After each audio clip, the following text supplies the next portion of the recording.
You need to tailor your message to the context. Hello, welcome to the Better Outcomes Show, where we explore the possibilities of a new healthcare. Each episode, we bring you a conversation with leaders across the healthcare industry, exploring topics ranging from new treatment techniques and interventions to novel service delivery methods and business models. And now, your host, Rafi Salazar from Rehab U Practice Solutions, a leader in patient engagement and retention strategy. Let's explore the possibilities of a new healthcare. Hey, this is Rafi Salazar from Rehab U Practice Solutions. Welcome to another episode of the Better Outcomes Show. And let me ask you a question. Are you tired of spending a whole lot of money on marketing for your healthcare business and you're not getting enough leads or qualified leads to drive sales conversations? If that's the case, I'd encourage you to check out the Healthcare Positioning Alignment Workshop. In that workshop, we basically help you develop an effective value proposition that targets the ideal stakeholder in healthcare that you want to target. So, for example, depending on what kind of service or what kind of product, or even if you're a provider organization, the person that you're speaking to in healthcare, whether they be a payer, a provider, a patient, or a policymaker, each are going to value different things in the same service offering. So you could take a service or a software as an example, and a payer is going to think about it a little differently than a provider would. And a patient will definitely think about it a little differently than both of those two other stakeholders. So you want to be able to tailor your marketing message to answer that value to whom question to really drive that sales conversation forward so that you're getting qualified leads that actually know what your service is, that are already looking for the solution that you are offering without getting a bunch of tire kickers. So if that's something that you're interested in learning more about, check out the Healthcare Positioning Alignment Workshop. You can find more about that at positioning.rehabupracticesolutions.com. That's positioning.rehabupracticesolutions.com. Alrighty. This week, we are doing another bonus episode, a solo episode, if you would, and I'm going to do it. The topic is really going to be based off of a series of conversations I had with an executive search consultant this past weekend. I sit on the board of an organization. We've got like a $15 million a year operating budget, and it came time to hire a new CEO. And we procured the services of this executive search firm to bring us candidates. They vetted them. There was a process of like search committee members doing some due diligence and preliminary interviews, and then they came and got interviewed by the entire board.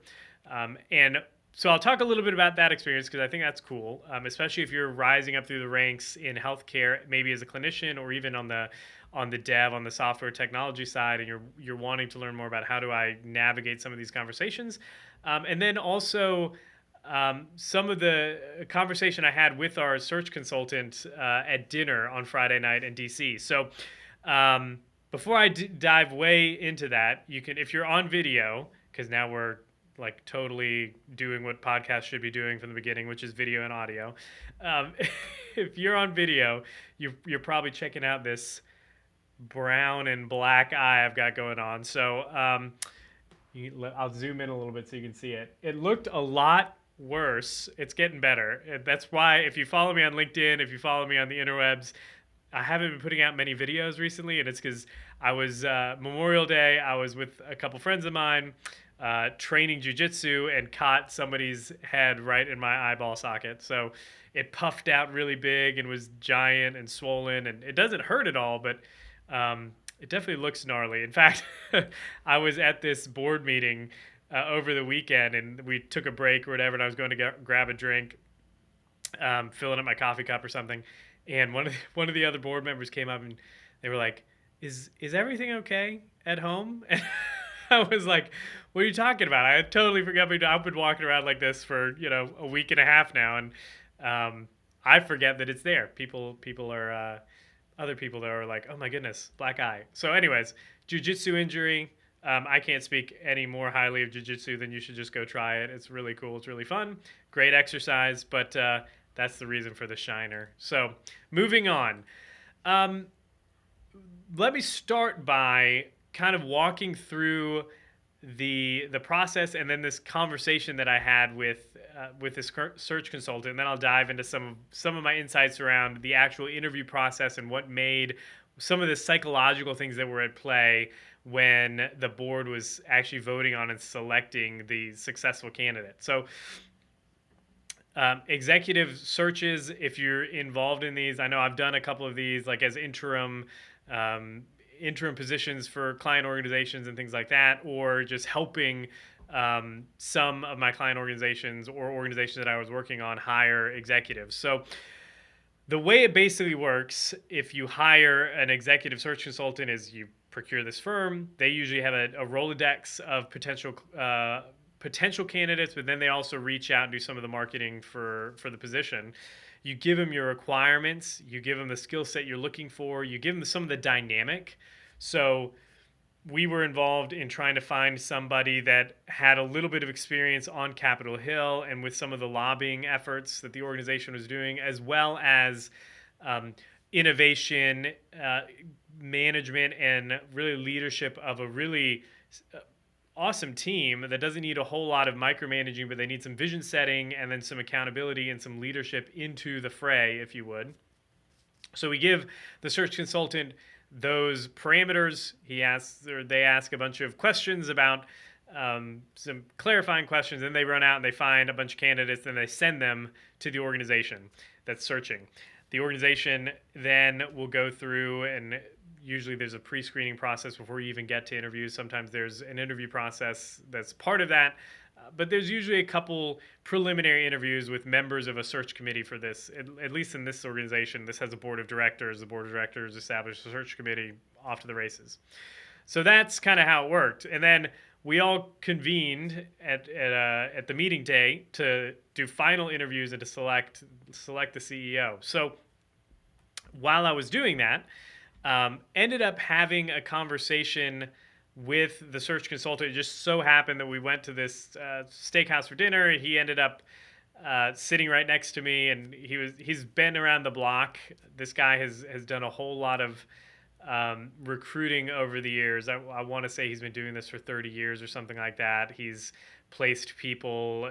I can't remember the exact numbers because he was rambling them off, but organizations with like $500 million a year budgets and that sort of thing. He was looking for executives for organizations of that capacity, all the way down to organizations like ours, which is $15 million a year. So it's comparatively small. So we're having this conversation, and I don't know about you, whenever I get in the presence of or the opportunity to talk to somebody who has this level of experience, and I just have their ear for a little bit, I'm going to throw in a question or two really for my own. It's kind of like if you've noticed that on the podcast every now and then, we'll get somebody on the podcast who's really an expert in their field. And some of the questions I ask are really about my own curiosity, my own wanting to know. That's kind of what drives a lot of this podcast. The guests that we have on there have something interesting that I want to learn more about, and y'all get to benefit by listening or watching. So anyways, sitting down to dinner with this individual, I say, so if you had to put your finger on one thing, like, give me an example of either a philosophy, a leadership style, maybe a skill set, even one particular skill. Give me that. What's that formula? What's that thing you look for in a executive candidate that makes you think in your mind this person is going to be successful, either with this organization in specific, or this is just going to be a successful leader? And we talked about some of that a little bit, like some of the characteristics, and then this search consultant paused and he said something almost in passing and then kept on going. He almost said it as the way of, like, this is how he frames, or the lens through which he views candidates. He said, the quest of management is really to make better what cannot be made perfect. So given that, and then he kept on going about, like, this is what I look for, and these are some of the attributes, or what maybe some of their team members have said, or what some of their former employers have said. But that little line stuck with me, that the quest of management is to make better what cannot be made perfect. And I thought about it while we were sitting there at dinner. We kind of went back to the conversation a little bit, and he kind of expounded on it some. And then later in my room that night, in my hotel room, as I was doing a little bit of reading and writing before I went to bed, it just came to my mind again. I was thinking about it. I was like, man, that's such a valuable insight that I think gets lost on a lot of people. What he was trying to say in that the the executive, the search consultant, was really trying to say some trying to convey to me, I'm assuming, a much younger professional that hasn't been around the block as many times as he has and hasn't seen it all, and rising through the ranks myself and all that, was trying to convey a very important um, piece of insight. And that piece of insight is this: that no matter what an organizational leader does, no matter the policies they put in place, the systems they put in place, the people they hire, the leadership team they build around them, it is still an organization that is at its root run by people, and people are imperfect. So as a function of that, the organization itself will never be perfect. So by saying something like the quest of leadership is to make better what cannot be made perfect, it really conveys that true understanding that every decision in management, whether it be to hire an executive like a CEO or build a leadership team, you are always and constantly looking for trade-offs because you're dealing with people, right? And people aren't perfect. So every single initiative, every single leadership decision that gets made through a lens, through a context that individual has, that no other individual potentially has as well. Maybe they've got similar ideas as somebody else, but the decision drivers behind them and why they might say yes to something or no to something else really comes from their own background and their own history. Because at the level of that we were dealing with candidates, any of these candidates we could have picked and they would have gotten the job done, quote unquote. They had more than enough resume acumen. They had the skills, they had the business acumen, they had the understanding, the knowledge, the expertise to take the organization where we as the board thought it needed to go. So when it came down to choosing or selecting, really what we were looking for was somebody that was it was going to be a total soft skills decision at some level. I mean, sure, there were some technical nuances here and there, and we made strategic priorities off of different skill sets and different expertise areas. But you are at that level, the amount that gets swayed by soft skills or the intangibles is really something to be noted that I think probably gets taken for granted. So here were three things that came to mind initially when this executive search consultant said this idea that the quest of management is to make better what cannot be made perfect. The first one was that the first thing that popped in my head was that, okay, that means that executives really should focus not on letting or on keeping perfect from being the enemy of good. I don't know how many times you've heard that or if you've heard that at all. I've been involved in a couple business startups and ventures, and one of the first ones that I was involved in involved there were 6 professionals. We were all independent consultants. One of us was fairly successful, was running like a 5 million. One of the contracts was $5 million a year. And we were sitting around, kicking around the idea of what this organization was going to look like, the services it was going to provide, how it was going to work. And when it came down to the process of how we were going to go to market with this specific service or product, one of this guy in particular said, well, we should never let perfect be the enemy of good. And again, talk about those like one-liners that hit you and you're like, oh, I'm going to log that away for future use. Sure, managers and executives should work to continuously improve the processes in an organization, maybe adapting it to change, maybe some kind of innovation or ancillary service delivery or something like that. But they should always do so, and entrepreneurs should always do so with the realization that perfection likely can't be achieved simply because the team that you're building to do that product, that service, deliver it, or whatever, is human, and humans are not perfect. So it should help that in and of itself should help you prioritize focus areas. Like there's a difference between, again, another one of my former colleagues said something along the lines of like it's always a series of trade-offs, and something like innovation, for example, is inherently wasteful versus efficiency. And strategically, depending on what you're doing, depending on what you want out of your business and where you're going to take it, sometimes you're going to have to waste some money to innovate. Um, and executives that are focused too much on cutting the waste, for example, and driving really efficient organizations that don't waste a lot of money or don't waste a lot of resources or don't do any dead end work or anything like that, end up missing out on some of those innovative gains. So to me, when I heard that, make better what cannot be made perfect, I'm thinking, okay, as somebody who is involved a lot of times with organizations that are doing innovative things and we're deciding about where to cut, what to do, how to focus, the processes that should be built, the processes that should be put in place should be aimed at failing faster, right? You want to be able to get to know quicker so that you can pull out and put those resources somewhere else, maybe another little bet. I think I know I've referenced this book before, but the book Little Bets, where the idea is that you're doing all of these potentially big things, but you're doing them in smaller scale, so you're not betting the whole farm on it. And the goal is to fail quickly so that you can kill an idea, turn it around, and put those resources into another idea.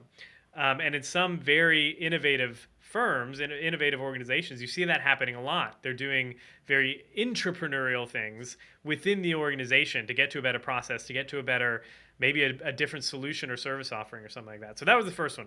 Focus on not letting perfect be the enemy of good, because sometimes, and oftentimes, good is just fine. A minimally viable product, you can iterate off of that, you can go from there, you can make a big impact, deliver a very valuable service with a good product. But if you spend all of your time waiting for it to get perfect, you'll never launch, or you'll be late to market and then you'll be catching up. So number one, don't let perfect be the enemy of good. Number two, and this one is, again, kind of me thinking about this a little bit later on that evening, but that leaders, organizational leaders, executives, entrepreneurs who are building a team, we're really tasked with unleashing the talents of that individual or the individual team members for the benefit of the whole organization or the performance of the whole organization. And because no person is perfect, obviously, leaders need to be aware that they should be focusing on empowering their team members to become the best version of themselves so that organizations can grow as a whole or as a team, that everybody's capacity is expanding, and by that capacity expanding in each individual person, the organizational's capacity then expands as a result. So leaders are tasked with harnessing and maximizing the individual skills and talents of their, albeit imperfect, team members, so that the entire organization becomes better as a result. So you get an organization where 1 + 1 = 3 and not 2. So that number two, leaders should be focused on maximizing individual team performance or the capacity of individual team members so that the organization as a whole grows and expands as a result. Number three, and this is the last one, and then I'll dive into some of the psychology around the decision making, which I find fascinating myself. But so executive's core function, or the core function of an executive leader in organizations, should include the strategic planning, maybe organizational structure, who goes what, who reports to who, some of that like day-to-day stuff. And focus really is the primary thing.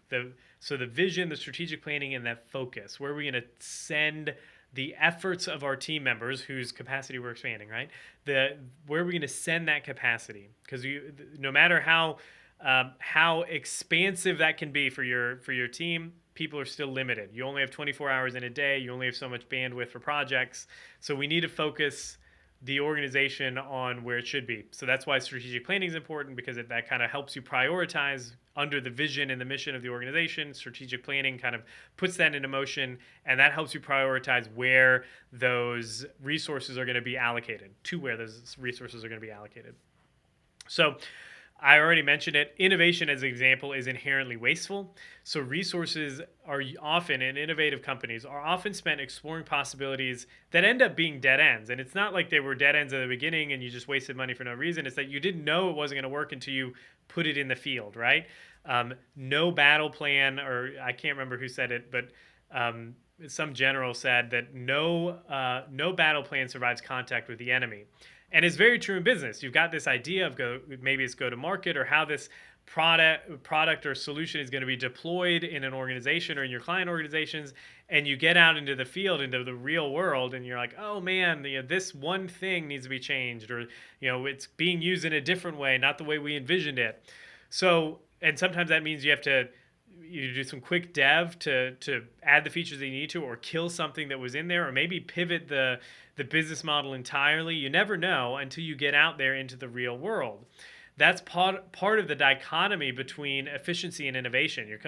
The executive is trying to walk that line between being efficient, but also giving enough slack and resources to be innovative, which means you're going to waste sometimes, right? So this idea of, we want to make a culture that's not so adverse to failure that we never take the risk. But executives focus on making better what can't be made perfect, realize that there's going to be some waste involved in the innovative development process, but they are also constantly building systems and processes that help the organization stop when it becomes or stop going down that road when you realize that it's eventually going to lead to a dead end. So those processes that I mentioned earlier, those processes, the systems, should all be aimed at realizing or figuring out what we need to kill faster, so that you can pull those resources out and put them into another venture, another idea for the organization, a solution, the product, the service, whatever. Better processes stop you from wasting too much time and resources on a losing idea, and channel those savings into other ideas that might have a higher chance of success. So that's the third one, is that focus on the strategic plan and focus. Because again, while things are going to be wasteful, while you can't make it perfect, you want to make sure that you're finding out what's not going to be perfect, what's not going to be a good fit faster. And those were the three kind of the big takeaways that I got that evening, sitting and talking with this search consultant, kind of thinking about this idea of what is management, and what are some of the factors that make for successful leaders and successful managers. I thought it was a super fascinating discussion. And then moving on, so this is like part two. So after you got that piece of what is a leader, and what should a leader look for, and all of that, the philosophical nature of being an executive, especially in healthcare, I wanted to take a moment just to kind of comment on the psychology around the decision to hire an executive and what people look for. And this is going to really tie back into sales and marketing, especially in the healthcare space as well. At least I'll tailor it to the healthcare space. How's that? So I know I've mentioned this before.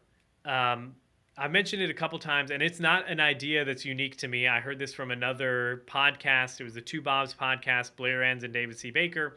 But they talk a lot about the importance of understanding where in the buy cycle a prospect is, because that's going to alter what you do or how you say what you say. You're going to have to tailor your message for that stage in the buying process, right? And the easy example there is like early on, when a prospect is looking at you or your service, they're looking for they're either problem based or they're solution focused. They're looking for what the outcomes could be if they choose this service or this organization or this vendor or this provider. In that case, you really want to focus on painting that picture for them.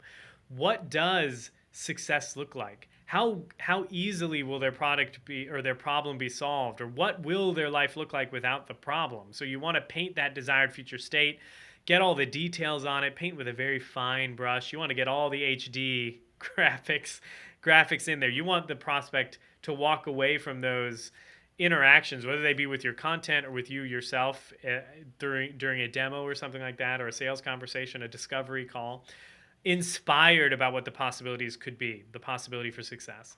Later on in the buying process, though, as you get later on, almost like to the closing part, or maybe even immediately after they sign a contract, you get buyer's remorse is beginning to set in. Those doubts are beginning to set in the prospect's mind. Am I making right the decision? Am I making the right decision? Or did I hire the right consultant? Or did I pick the right provider organization? Did I pick the right software vendor? What is going to go wrong? How am I going to get screwed by signing on this dotted line? Or what, like, am I going to lose my job if I hire this consultant? All of those types of things, all those worries, they begin coming to the forefront, especially as you get closer to making that ultimate decision. And that's normal. Humans are very risk averse. When we're first exploring a project or a problem, we're more inclined to be swayed by the benefits and by the possibilities of the future. As we get closer to making that decision, though, we really start outweighing the negative implications, the negative outcomes that could happen from making this decision. So, understanding that in the sales process, especially in healthcare organizations, I say this all the time. Like, you got to understand that when you get to that final meeting with the prospect of, maybe it's an organization or even a patient, and you're getting them ready to sign on the dotted line, whether it be for a plan of care or to sign up for your software or your service.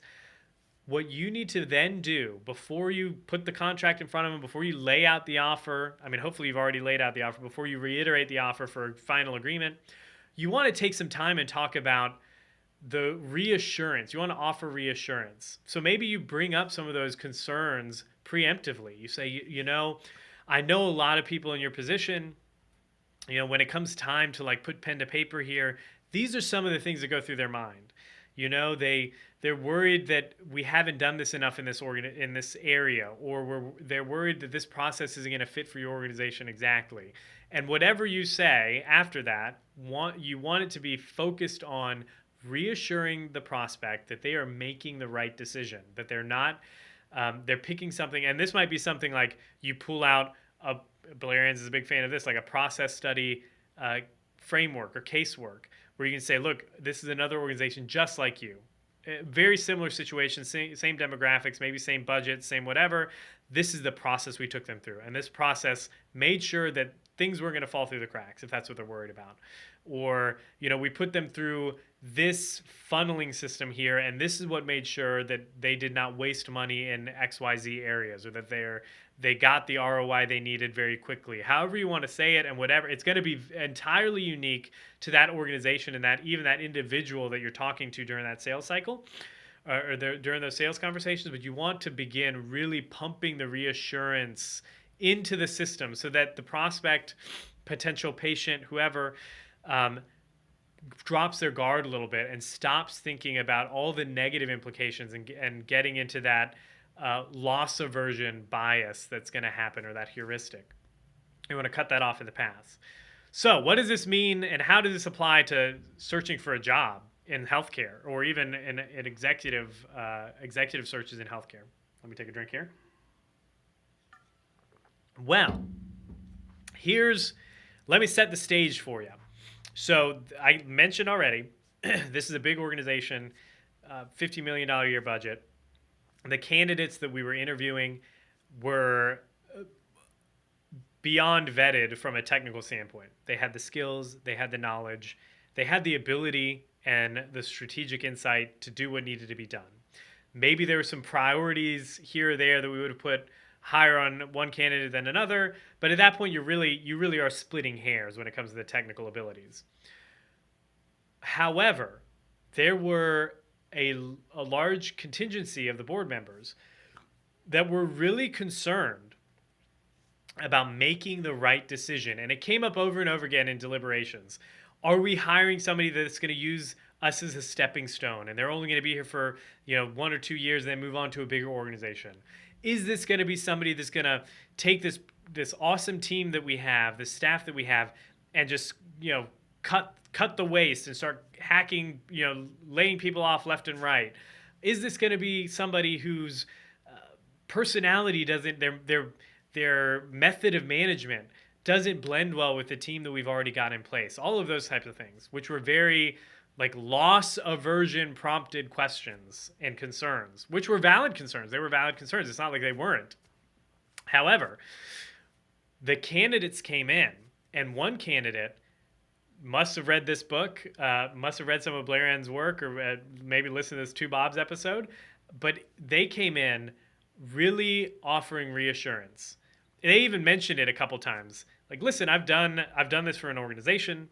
Um, the technical skills, you're interviewing a bunch of people that are super highly qualified. You're going to be good with no matter which one of us you pick. However, I've done this in other organizations before. I've done it this way, and I've done it in a way that is, in this case, like retained staff was a big one. And speaking that reassurance was super calming to, I could see it in several of my fellow board members in the room, as opposed to another individual that came in and just totally missed on that. And they, at one point, tried inspiring the board again, painting this vision of the future, talking about some of the stuff that needed to be done in order to achieve the strategic vision and the strategic objectives that were outlined.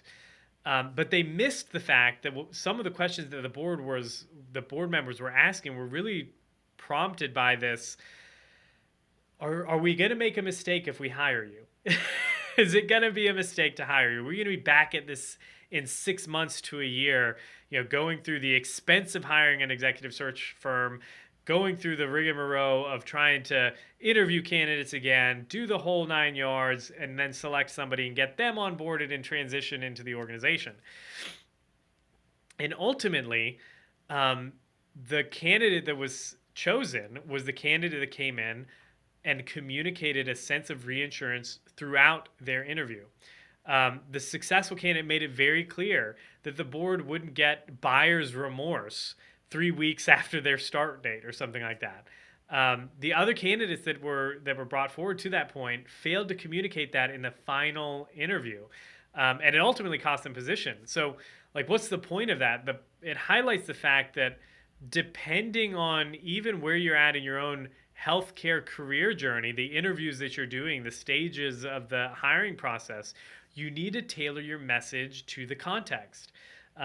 Early on, sure, you want to highlight all of those benefits, the skills, the insights that you've gathered from all of your previous positions and projects and all of that. But near the end, when you get at the final interview, if you would, or the final part of that interview, maybe you're a clinician or you work at a startup, and it's like a 1-day interview for your maybe a management position or something like that. At the very end of that interview, when you know that it's coming to an end, you want to turn and pivot and reassure the prospect or the hiring manager or the hiring committee even that they're not about to make a mistake by selecting you or your company or your service or your product in the case of like a B2B exchange. Humans are more scared of making a mistake than they are hopeful of hitting a home run. And there's studies all over the place. I want to say it's like in Predictably Irrational, Dan Ariely's book, where he talks about going out and doing these sociology studies or psychology studies, these behavioral economic studies, where they basically ask somebody, would you rather take 50, you flip a coin and you're either going to win zero or win $50, win $50, win nothing. That's it. So $50 or zero. Or do you want to flip a coin, and if it lands on heads, you win $1,000, and if it lands on tails, you need to pay me $100. The majority of the people will take $50 because of the loss aversion. They're not going to risk it. When if you thought about it rationally, well, it's a 50-50 chance for a coin flip every time. Even if it takes me 5 times to hit that heads and win the $1,000, I will only be out $500, which means I'll net $500 at the end. Like, that would be a logical way to think it. But people, because of loss aversion, will sit there and look at, oh no, like there's and risk tolerance, risk aversion too. I don't want to take the risk. I'd rather take the $50. That's a sure thing, rather than not potentially winning 10 times that by looking at the math a little bit. So hopefully that helps. Hopefully that was somewhat insightful. I think this podcast is really just me kind of processing this myself and kind of putting this out there so myself, I can go back and listen to this later and think about maybe in more depth this whole idea of management, of organizational leadership, but then also like tying that into hiring people and the hiring process and loss aversion, and how some of those heuristics kind of drive some of those decisions, especially in healthcare business and entrepreneurship. Whether you're looking for a position or whether you're trying to get a client, you really want to understand where in the buy cycle that hiring committee, that hiring manager is, or that organization is, because then you can tailor that hopefully already ideal positioning statement. Maybe you've done the healthcare positioning alignment workshop. You can find more about that at positioning.rehabupracticesolutions.com. Last plug for that. But you've got a dialed in positioning. You've got a good value proposition. You just need to tailor that message for the right point in the buy cycle. Whether you're inspiring and painting that desired future state, or whether you're offering reassurance right at the close. So hopefully that was interesting and insightful to you. If it is, if you want to hear more podcast episodes and topics like this, shoot me a note, info@rehabupracticesolutions.com. I know I ran a poll on LinkedIn maybe a couple weeks ago, and overwhelmingly, I think like 70% of the respondents, I think it was like healthcare innovation. What do you want to hear more about on the podcast? Healthcare innovation, healthcare business, or I can't remember, maybe evidence-based practice or something like that. Overwhelmingly, the response was people wanted to hear more about healthcare business. So this is going to be hopefully like a future installment. Maybe the solo episodes will just be about business, healthcare business, and healthcare entrepreneurship, and some of the lessons learned that I've had, some of the lessons I've gleaned, the insights I've gleaned from working with other people who are much more successful than I. If that's something you're interested in, shoot me a note, info@rehabupracticesolutions.com, and let me know, and I'll start cranking out more content like this. Alrighty, and if you want to, if you still believe that healthcare is salvageable, that healthcare in the United States is salvageable, and you want to discover what healthcare should be or what it could be, even if you think it's horribly broken beyond repair right now, check out my book, Better Outcomes: A Guide to Humanizing Healthcare, at book.betteroutcomes.show. Actually, at that landing page, book.betteroutcomes.show, there's a couple video clips of me talking about some of the main points in the book. Talks a little bit, gives you a topical outline of the book, but basically the entire focus of the book is how do we make healthcare more human. If that is something that is maybe interesting to you, check out book.betteroutcomes.show, or just look for Better Outcomes: A Guide to Humanizing Healthcare on Amazon. So that's it. If you like the show, you can leave us a rating or review, but I'd really like for you to just share it with somebody. Share it with somebody that you think would find it beneficial, valuable, insightful, whatever. We're just trying to spread the message here. Until the next time, folks, be safe, be healthy. I will talk to you then. Thanks for listening to the Better Outcomes Show, where we explore the possibilities of a new healthcare. Our hope is that you walk away from each episode informed, equipped, and empowered to push the boundaries in your own practice or business. We want to give you the tools to help you build strong, long-lasting relationships with your patients and clients, helping meet their goals, improve their health, and achieve better outcomes. Learn more at www.rehabupracticesolutions.com. We'll catch you on the next episode.